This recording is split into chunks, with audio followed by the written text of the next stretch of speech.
Ļoti nozīmīgs notikums. Šonedēļ bija Angelas Merkeles vizīte, jo Vācija neapšaubām ir spēcīgākais ekonomiskais spēlētājs Eiropas Savienībā. Vācija ir arī lielākais iemaksātājs kopējā Eiropas Savienības budžetā. Tādēļ Angelas Merkeles vizīte neapšaubām pievērš uzmanību Latvijai, jo vācu mediji to atspoguļo, līdz ar to, teiksim, vācu uzņēmējiem. Un liek reizi redzēt savām acīm un tikties ar cilvēkiem šeit.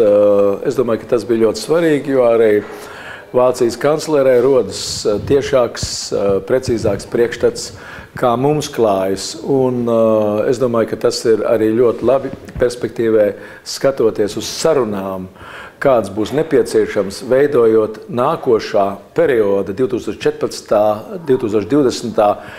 Gada kopējo Eiropas Savienības budžetu un fondus, jo pašreiz šīs diskusijas jau sākās, viņas tā sāksies faktiski nākošgad, bet principā viņas jau ir sagatavotas. Un šeit ir ļoti svarīgi, lai mūs izprastu, mums jāmeklē ir mūsu sabiedrotie. Vispirms tie ir kaimiņi, tās ir mazās valstis, bet tradicionāli tas ir bijis arī no vācu kolēģiem.